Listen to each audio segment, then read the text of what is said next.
like to get dirty and loud on people. The King Midas sound live, we want it to be a very different experience to the album. We made a very conscious effort that it should be different. We didn't just want to reproduce the album. We get very bored if we go to concerts where people do that. We want to make it more interesting for the audience and more interesting for ourselves. For me personally, post-punk music like Public Image Limited, Joy Division, The Birthday Party, Throbbing Gristle made me want to make music when I was very young. That was what inspired me to start making music. Then I picked up a saxophone and fell in love with free jazz and players like John Coltrane, Pharoah Sanders, Albert Ayler.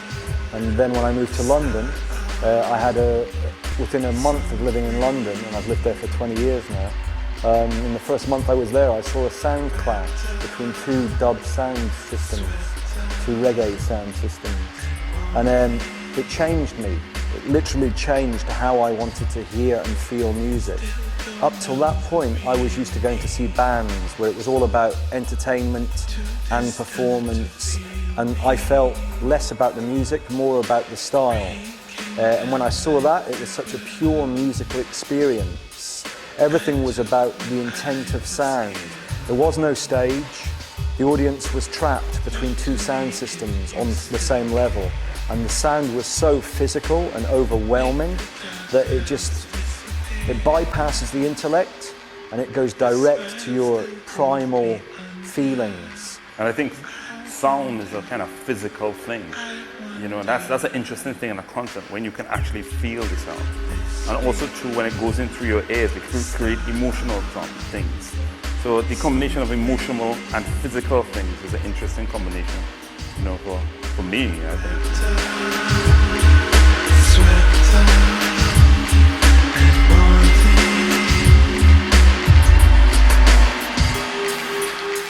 And I think for me, again, growing up with post-punk music, having my head blown off by Discharge or Crass, and basically anarcho-punk bands who had message and intensity of sound, intensity of message, pure emotion.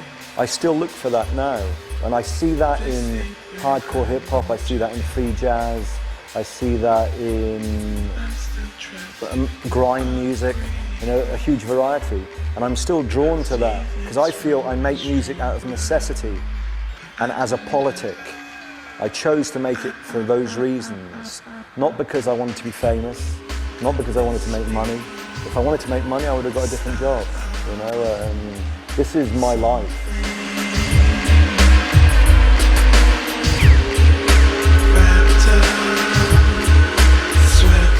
In the last year, I've concentrated on King Midas with Roger and Hitomi, and it's become a monster. It's becoming a time-eating monster, really, that it took over me and took over us. We didn't expect the reaction we got to be as positive, and when we made the album, we weren't talking about playing live, and we've been learning. Every show we've played, we've changed the set after to try and get closer to what it is we feel it should be about.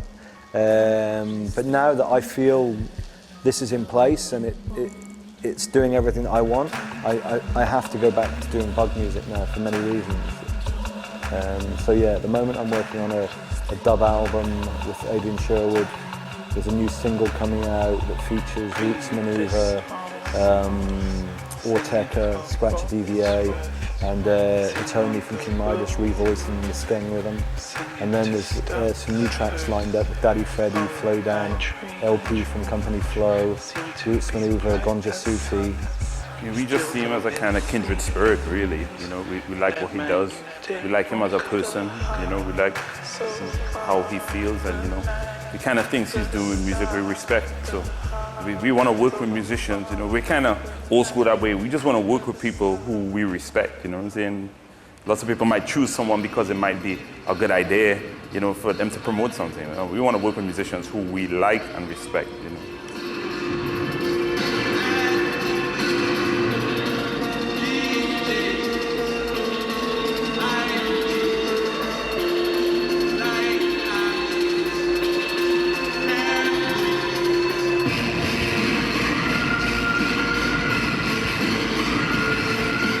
I personally don't know anything about dubstep at all. Me, I don't know anything about dubstep, But I don't necessarily just see us as being part of a dubstep timeline of any sort. But I do see us as being in the tradition of bands, bands like the Velvet Underground, bands that, consider music as some type of art form, And I see us as part of that tradition. What do you think? For me, dubstep's the first genre that I've been close to see blow up in that way. I was in London when Jungle hit, and it was incredible because I'd never heard anything like it in my life. Dubstep I'd already been close to because I'd already been making that music with Techno Animal and with early Bug releases.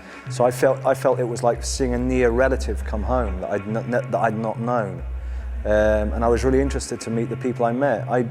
My links to dubstep came through meeting Code 9 when he interviewed me when my first Bug album came out. He interviewed me for Accelerator magazine, and we got on just really so well. We just obviously had a lot in common. I was really impressed by his intelligence and his taste, and he told me there was a club that had just recently started called Forward, and I went there because he recommended I'd like the sound. And at the time, there was only about 10 people going there each week, and they were all producers. So it was in no way popular. It was just people making music. It was before dubstep became a label.